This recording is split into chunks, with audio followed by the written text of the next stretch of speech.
6. Let's defeat the evil Lord British and Cancer. And with that, we're going to kick off that run of Ultima 6. Take it away, Gyre. All right, welcome in everyone. This is Ultima 6 for the IBM PC. My name's Gyre, and I hope that you kick back, relax, and enjoy our show here tonight.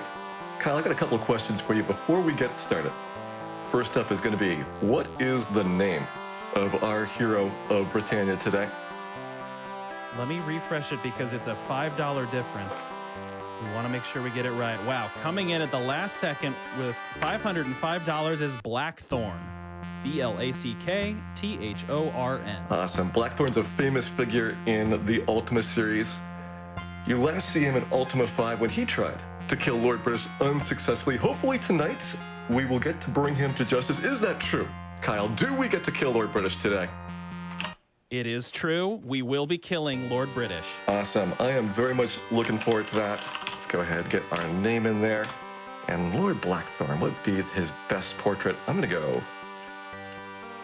Yeah, I kind of see that one for him here on number 5.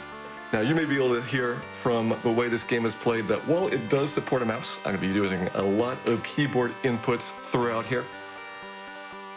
And with that, let's go ahead and get this run started. In 3, 2, 1, go. And the first thing we need to do is actually go into this dream sequence with a gypsy where we're going to do most of our character creation process. This introduces the 8 virtues to the player, and by choosing between each of these choices, I'm going to actually get the stats that I'll have for this playthrough of the game. I'm looking for virtues that are going to give me a lot of strength. Let's see, we'll take Valor over Spirit. Valor's our best one at +3 strength overall. Sacrifice sounds good. And there's a 1 in 7 chance that the route that I want to use is not going to have enough strength with the character creation, but I do have a backup in case that comes to pass. All right, one more Valor. That looks like we are probably going to be good, so I'm going to cross my fingers, and we'll find out a couple minutes in whether or not we got the strength that we're looking for here. And this is a glitchless playthrough, so while there might be some minor creative differences with the developer's intention, for the most part, we're not going to have any fancy tricks or unexpected things happen during this run, I can promise you that. All right, first things up.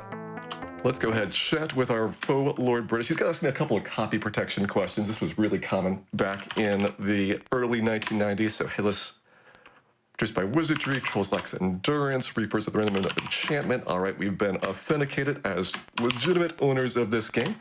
We'll also activate this item called the Black Orb, which we're using quite extensively.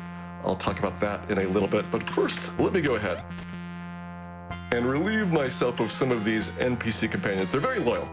But unfortunately, I would like to do this one alone. So let's go ahead and get them poisoned as well as thrown on fire, because probably they deserve that. All right, Dupre, I would like you to not drag my party with me. There we go. That's better. Move you around there. Looking better. Do the same for YOLO here. And let's see, can I get boots over from that distance? Do it that way. Excellent. All right. A couple things that we're not going to need to reduce our carrying capacity down to a more manageable level. And let's see how everybody's doing. YOLO, I need you to be more poison, please. All right. How about that? There we go. And good. So the avatar got poisoned, which we will need to fix, but we should be okay here. And back to the Castle of Britannia we go. So killing NPCs off has a couple of functions. It's going to get me a lot less lag on the screen, as well as when we're sneaking around to different places. I want to make sure that I can get through unobstructed without having to worry about them getting spotted by enemies.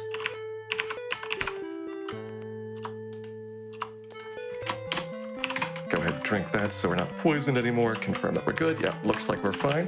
And Lord British has given me permission to take anything I want out of his castle. Quite the foolish thing, because I want many of his valuable items, as well as his mouse here, which we're going to be borrowing for a little bit. Sherry, please come with me on my quest. Thank you very much. Now, we will not be able to take things throughout the rest of the realm without getting punished quite severely. This game is really about morality. That was something that was very unique at the time, to have a really in-depth system where your actions make a difference. As you travel throughout the world, the people you interact with are going to treat you very differently, depending on what you do to them.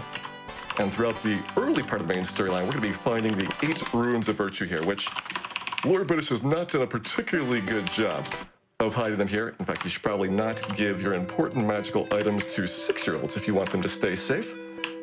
And the search for the runes is something that probably occupies most people's playthroughs. It takes about 3 to 4 hours per rune in order to go around to all the different NPCs of the realm, find out what they're up to, and uncover the riddles and mysteries. By the way, that's rune number 2. We are just done with that. And I think I'm going to have Sherry leave the party now. She's a great mouse, very smart. I'm sure she can get her way home back to Britain on no trouble whatsoever. As we head up here, going to grab a 3rd rune. You would think that they wouldn't just leave them sitting around gathering dust in this boat, left unattended. Probably somebody should take care of that. I think I will handle that nicely and head over to do a little bit of spell shopping here. The spell system of Ultima is generally pretty rich overall. It has a lot of influences from Dungeons & Dragons in its history. So you have a spell system that is going to be involving, different levels of power that you have to level up for. We're not going to get any levels throughout this playthrough. In fact, we'll try and avoid combat as much as possible to make our lives easier throughout this. Let me unlock this altar first. All right. And we'll do some meditation here, because meditation makes us feel a lot better. It also helps improve our karma. Karma is something that is quite fundamental to how this game works. There's a hidden stat that starts at 75, and every time that you do a bad deed, whether it's stealing, murdering, lying to people, your karma goes down slightly. And this has a lot of consequences, which you're going to see that we're going to do a significant amount of borrowing here for just a second. If your karma goes below 50, which is what the speedrun basically is designed to just barely clip over the threshold for, but under 50, you wouldn't be able to finish the game. And so we have to do a little bit of safety for marathon purposes to make sure that we're not going to have any problems there. Go ahead and borrow a couple more items, and especially with our quest to kill Lord British, we might have to do a few extra things. Not normally part of the speedrun. Okay, let's see. All right, we do have enough strength, so that's looking good. That's my test right there at 47 stones, the most we ever need to carry throughout this adventure here. The other thing that I will talk about is this Orb of the Moons I've been using to travel around. Lord Blackthorn, Lord British, and other famous figures of the Ultima series presumably have one of these for their convenient transport, but you're given it as the player without any real direction on what it does. And it turns out that unraveling its mystery is kind of a major point of this game. There's one spot where you do need to figure out the orb, but for the most part, I recommend you're doing a casual playthrough. Try and walk around as much as possible. Learn about the land and all the different things that you can find in here, and only use the orb when necessary. There's a lot of dangerous areas that it can throw you off to unprepared, and you can even have some things that might make the game unwinnable if you choose poorly and get into places where you shouldn't ahead of time. But the other thing that you'll see for travel around here is these blue moon gates as well. The red moon gates I create with the orb are the fast travel points that I can kind of control, and the blue ones are a time of day system that's been used throughout the Ultima series. They generally go to certain key areas that you're going to see throughout the land. Let's go ahead and grab a couple more spells. Even though there is, I think, 81 spells in this game, we actually need far fewer. Only 3 needed to actually complete the game here. And we just have acquired all of them there. So we are looking good for that. I'll go ahead and save. Speedrun you wouldn't be normally saving, but again, for marathon safety, if I make any slight mistakes, I want to make sure that I can back up for a small amount to correct those. Ooh, I see that sea serpent up there is going to be on my tail here. And heading over for a little bit of travel, there is a nice little reference to Monty Python and the Holy Grail, this island terrorized by these killer white rabbits. And while I'm navigating through those and heading on to another bit of the storyline, which is a quest to build a hot air balloon, Kyle, why don't you go ahead and read a couple donations that we have accumulated here. You got it. Well, first off, I need to ask Cute Chat for a favor. We are only $40 away from the Franker Z% for Journey to the Savage Planet, so make sure you get your donations towards that. And speaking of Monty Python references, we've got $250 from Naughty Zoot, as my older brother passed away from cancer in 2006. One of his favorite game series when we were growing up was the Ultima series. I remember fondly watching him play Ultima 6 when it was brand new, and have always associated the series as some of the happiest moments I have of the mutual love of RPGs we shared.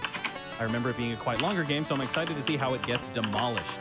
Here's to hoping this donation can help prevent the fate my brother had for others in the future. Thank you so much, Naughty Zoo, for your donation. I've got another $250 donation from Ghost. It says, had to stay up to donate during the Ultima run. I really enjoyed this as a kid and still have the cloth map that came with it. Looking forward to seeing it taken apart, even if it doesn't involve casting time stop on the run clock. And I've got $25 from Rinny Boo. It says, never played the Ultima series, but excited to watch. Well, we're excited to have you watch, Rinny. Nice. Glad to hear so many good memories about the Ultima series. Go ahead, keep reading some more donations here. Yeah, you got it. $100 from Corsair says, thanks for running this, Gyre. Also my favorite in the Ultima series, and my very first RPG I played as a child.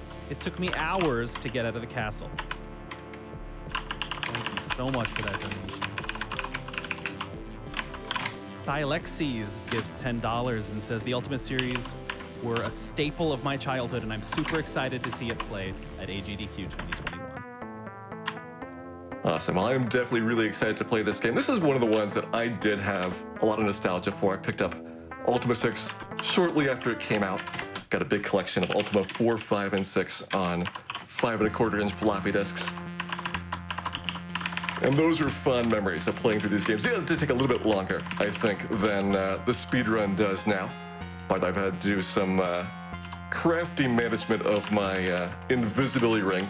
Those items had a random expiration time, and ours broke particularly early in there, so I'm making sure that we can keep the other one safely intact for later on in the game where it's important. And down here, I'm going to grab another wonderful item in the Ultima series, the Glass Sword, which is a pretty famous item throughout there. We'll be using that a bit later on. We also have a lot of Easter eggs in here. There's a crypt in this place called the Crypt of Romero, which I'm pretty sure is a reference to John Romero, who, before working at id Software on games like Doom, had a brief time at Origin. And I think that they have a reference to him, as well as many other of the developers. This was a company that brought in a lot of their in-house talent and gave them little cameo appearances and guest NPCs and characters throughout, which is a nice touch. Right now I'm going backwards through a dungeon that normally would be one of the longest and most difficult dungeons of the game. By going in the exit side, we can quickly reach our objective here, which is learning a little bit more about the gargoyles. Gargoyles are a race that you see earlier in the Ultima series, and they generally are demons or balrogs or things like that that are meant to be big, scary monsters, but there's something a little bit weird about them in this one, and it has kind of changed how we are experiencing and kind of interacting with them. We'll find more out about the gargoyles over the course of this adventure. Lord Bruce, of course, thinks that they are an evil race and should be destroyed, but I'm not certain. I think they might be on our side. We did see gargoyles attack Lord British at the start, which is a pretty strong sign that they may be do-gooders.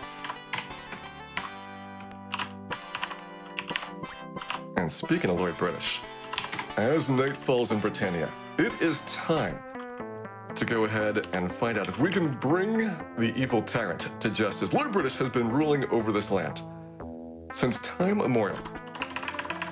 And what has it gotten us? We have all of these outdated systems, problems that happen on a regular basis. Clearly, Lord British is at fault for this. And Lord British, invincible, invulnerable, has a secret weakness. So in the game's programming, the way that it implements sleeping characters is it will have a different script temporarily on there so they can wake up. And the normal script that makes Lord British invulnerable is not going to play, but he still has the maximum health of the game. Oh, nice. Sure, he's giving him a bedtime story there. And so what we're going to do is wait for him to go to sleep, equip the glass sword, which does maximum damage as a special effect, and with that, the Tyrant of Britannia has been killed. Lord British knocked off at last. And hopefully, our realm is the better for it. It's always fun. Lord British is obviously not intended to be killable, although there is some Easter eggs in Ultima 7, referencing a time that a sign fell off the side of the Origin Systems building and injured him there. By the way, Lord British, one of his many misdeeds, allowing the scourge of spontaneous human combustion to persist in the land of Britannia, the 6th leading cause of death today. What a tragic shame. Look, more victims of spontaneous human combustion here as we find a rune of sacrifice.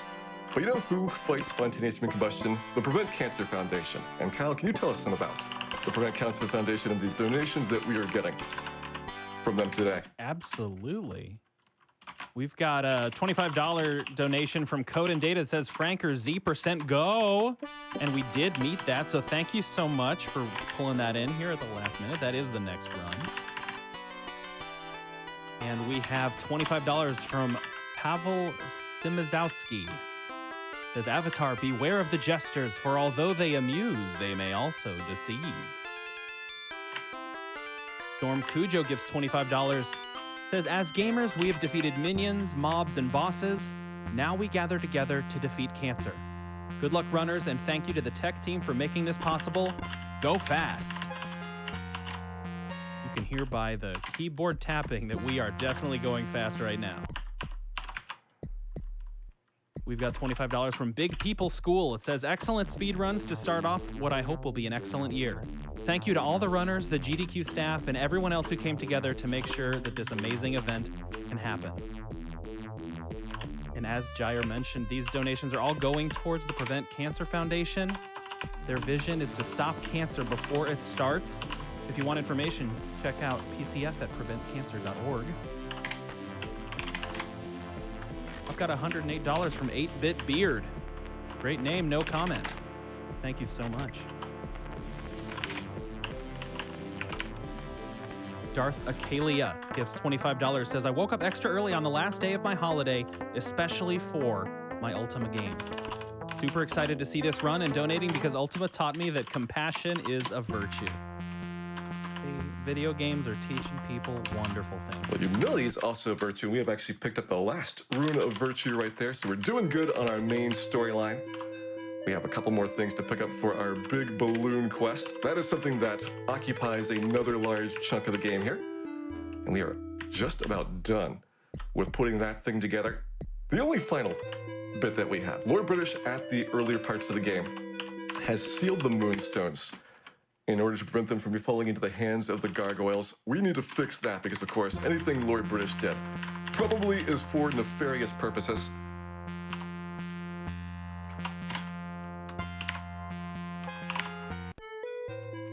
Let me reload that. That was really bad right there. I don't know where I got sent back to. Okay, we're back here at the cube. Sorry about that, I accidentally clicked my balloon when I didn't want to. Kyle, you can go ahead and read some more donations while I repeat that little stretch. Yeah, you got it. $25 from Tony Pizziide. It says Ultima 6 completely changed my perspective on video games, but I'm pretty sure it took me more than 24 minutes to finish it. Keep up the good work, guys.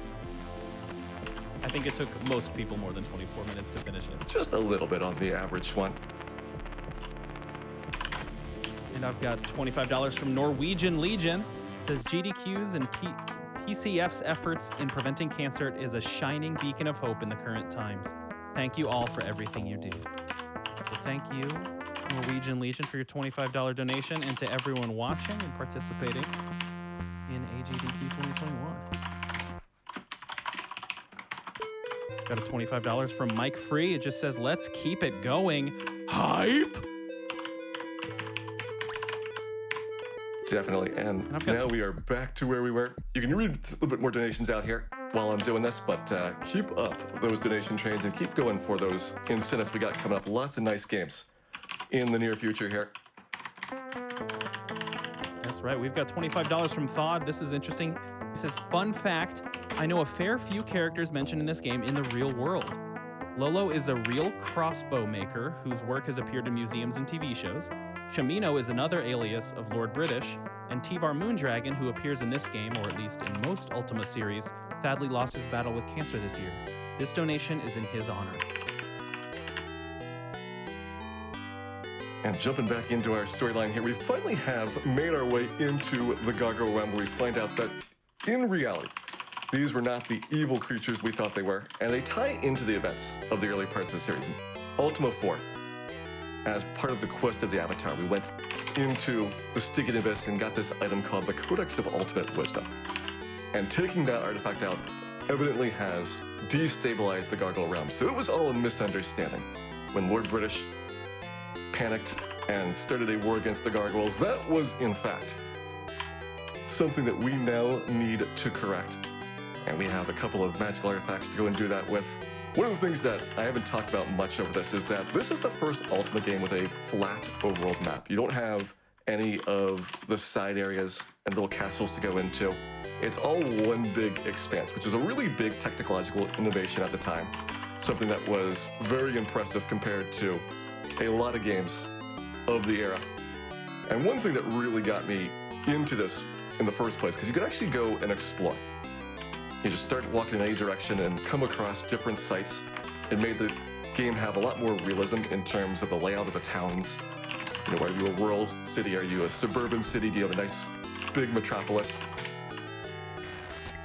And I always appreciated how it worked. And once I got more understanding of the game internally, it was also really neat seeing how some of the internal dungeon pieces functioned as well. They all share common maps, and they intertwine around one another in order to make sure that you can not see the different parts as you go throughout there. I got one last bit that I'm doing for the main storyline, gathering all of these moonstones here. So Kyle, you can go ahead and read out a couple more donations while I clean this bit up, and we will head into the endgame. You got it. We've got $250 from Zach. No comment, but thank you so much for that generous donation. We've got $10 from Recreator. Just says less than 3. Well, less than 3 right back to you, my friend. And Raid Runner gives $100. Says good luck, great cause.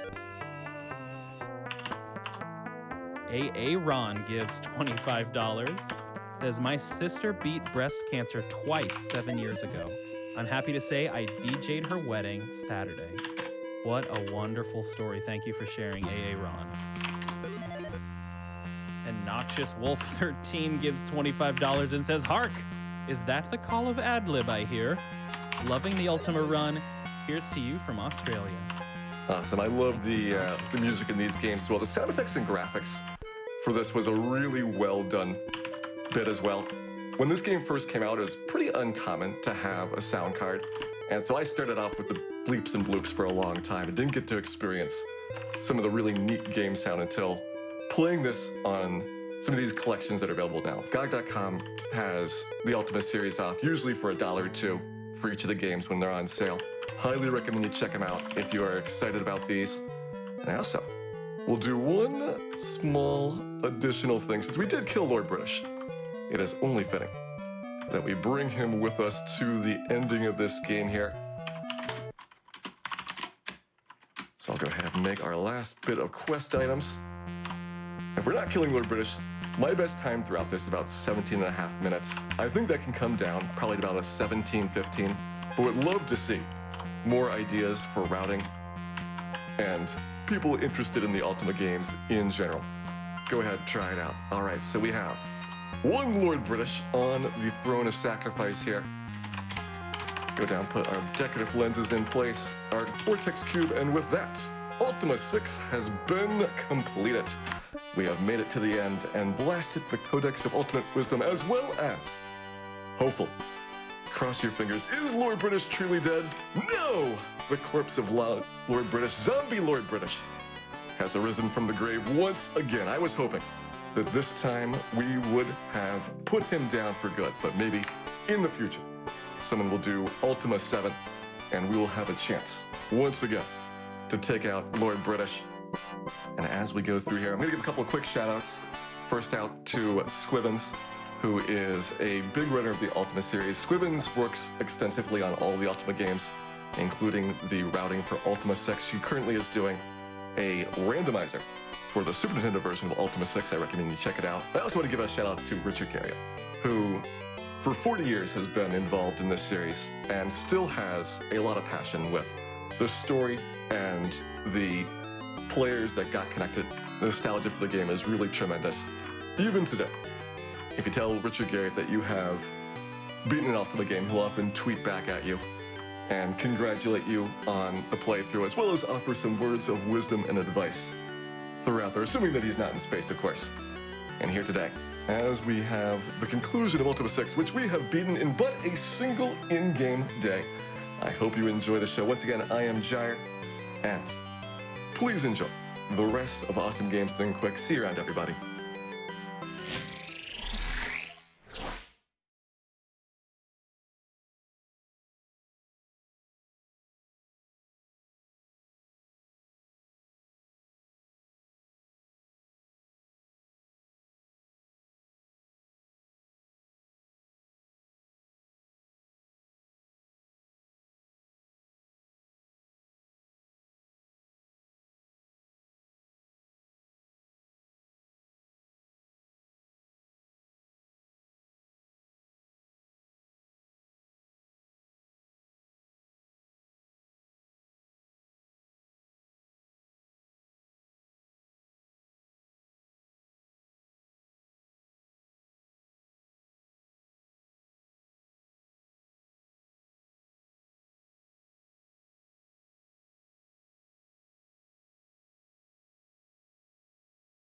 All right, thank you all very much, and let's give it up again in chat for Gyre for that wonderful Ultima 6 run.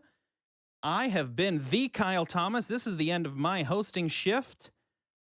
AGDQ will continue right after a word from our sponsors, and I'll see you again soon.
All right, welcome back, everyone. My name is Samarasi, and I will be your host for the next couple of runs. I hope you're all having a wonderful time watching Awesome Games Done Quick 2021 online, powered by Twitch.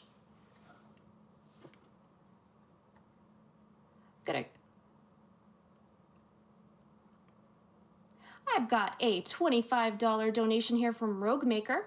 I love GDQ for its entertainment and its worthy